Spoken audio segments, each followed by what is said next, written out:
ये कहानी एक बर्फ से ढके द्वीप की उस जगह का नाम है ग्रीनलैंड का था, लेकिन अचानक ट्रंप ने जो कहा उसने पूरी दुनिया का ध्यान खींच लिया। ट्रंप बोले कि अमेरिका के लिए ग्रीनलैंड पर कब्जा करना कोई शौक नहीं है, बल्कि यह मजबूरी है। और I will say this about Greenland. We need Greenland. अगर अमेरिका ने ऐसा नहीं किया तो रूस और चीन वहाँ काबिज हो जाएंगे। और फिर उन्होंने एक लाइन कही जो कि बहुत कुछ कह जाती है। It's so strategic. Right now, Greenland is covered with Russian and Chinese ships all over the place. We need Greenland. दोस्तों, आज मैं आपको किसी खबर की जानकारी देने वाला नहीं हूं, बल्कि आज मैं आपको एक ऐसी कहानी सुनाने वाला हूं जो आने वाले समय में दुनिया की राजनीति, युद्ध और ताकत के संतुलन को बदल सकती है। ये कहानी एक बर्फ से ढके द्वीप की, जहां ना चुनावी रैलियां होती है, ना बड़ी आबादी है, ना ही कोई चमक दमक, लेकिन फिर भी आज वही जगह दुनिया की सबसे बड़ी ताकतों के बीच संघर्ष का केंद्र बन चुकी है। जी हाँ मित्रों, उस जगह का नाम है ग्रीनलैंड। मित्रों, अभी कुछ दिन पहले ही अमेरिकी राष्ट्रपति डोनाल्ड ट्रंप ने अपने व्हाइट हाउस में तेल और गैस कंपनियों के बड़े अधिकारियों के साथ बैठे थे। माहौल बिजनेस का था, ऊर्जा का था, लेकिन अचानक ट्रंप ने जो कहा उसने पूरी दुनिया का ध्यान खींच लिया। ट्रंप बोले कि अमेरिका के लिए ग्रीनलैंड पर कब्जा करना कोई शौक नहीं है, बल्कि यह मजबूरी है। और अगर अमेरिका ने ऐसा नहीं किया तो रूस और चीन वहां काबिज हो जाएंगे। और फिर उन्होंने एक लाइन कही जो कि बहुत कुछ कह जाती है। हम अपने पड़ोस में रूस और चीन जैसे देशों को नहीं चाहते। यहीं से असली कहानी शुरू होती है और सवाल उठता है कि आखिर ग्रीनलैंड में ऐसा क्या है जो अमेरिका जैसा देश खुलेआम ये कह रहा है कि चाहे ग्रीनलैंड को पसंद हो या ना हो, अमेरिका कुछ ना कुछ करेगा। ये बात सुनने में जितनी सीधी लगती है उतनी ही खतरनाक है, क्योंकि यह बयान सीधे तौर पर अंतर्राष्ट्रीय कानून, संप्रभुता और नाटो जैसे सैन्य संस्थाओं को चुनौती देता है।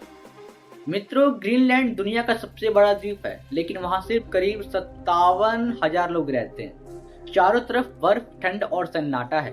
ऊपर से देखने पर ऐसा लगता है जैसे ये जगह दुनिया से बिल्कुल कटी हुई है, लेकिन हकीकत यह है कि यही द्वीप उत्तर अमेरिका और यूरोप के बीच एक ऐसा पुल है जिस पर खड़ा होकर पूरी दुनिया पर नजर रखी जा सकती है।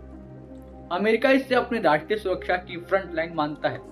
यही वजह है कि वहां पहले से ही अमेरिका पर थुले एयर बेस मौजूद है, जहां से मिसाइल अर्ली वार्निंग सिस्टम चलता है और रूस चीन की गतिविधियों पर नजर रखी जाती है। लेकिन ट्रंप को यह काफी नहीं लगता। जब उनसे पूछा गया कि जब अमेरिका पहले से वहां मौजूद है तो पूरे कब्जे की क्या जरूरत है, तो उन्होंने बहुत साफ शब्दों में कहा कि लीज पर ली गई चीज की रक्षा उतनी नहीं होती जितनी अपनी चीज की होती है। ट्रंप का मानना है कि जब तक अमेरिका ग्रीनलैंड का मालिक नहीं बनेगा तब तक वह उसे पूरी तरह सुरक्षित नहीं मान सकता।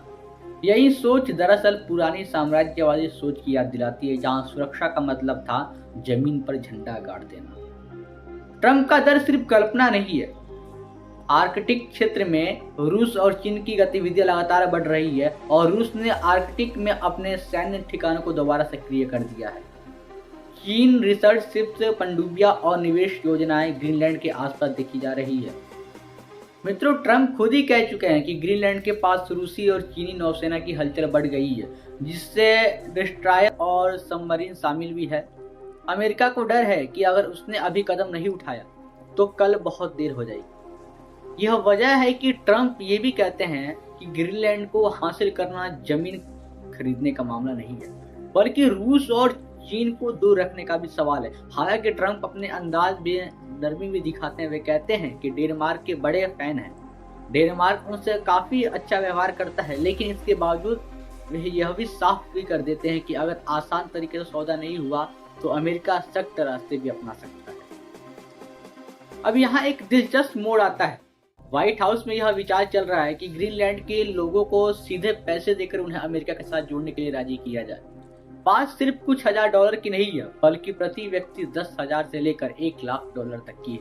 यानी एक आम ग्रीनलैंड निवासी को भारत की भाषा में कहे तो करीब 9 लाख से 90 लाख रुपए तक दिए जा सकते हैं।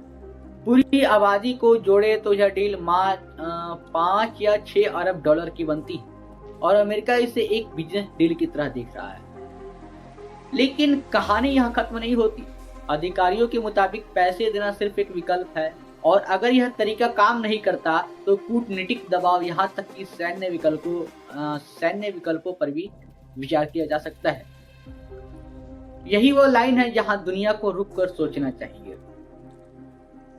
क्योंकि इसका मतलब यह है कि अमेरिका जो खुद को लोकतंत्र और नियम आधारित व्यवस्था का रक्षक बताता है, वही अब ताकत के बल पर फैसले लेने की बात कर रहा है। डेनमार्क ने भी इस बयानबाजी को हल्के में नहीं लिया। उसने CNN की रिपोर्ट के मुताबिक डेनमार्क की रक्षा मंत्रालय ने साफ चेतावनी दी है कि अगर कोई विदेशी ताकत उनके क्षेत्र पर हमला करती है तो उनके सैनिक आदेश का इंतजार किए बिना तुरंत जवाबी कार्रवाई करेंगे। यह नियम 1952 से लागू है, यानी कि शीत युद्ध के दौर से। इसका मतलब यह है कि अगर हालात बिगड़ते हैं तो एक छोटी सी चिंगारी बड़े टकराव में बदल सकती है।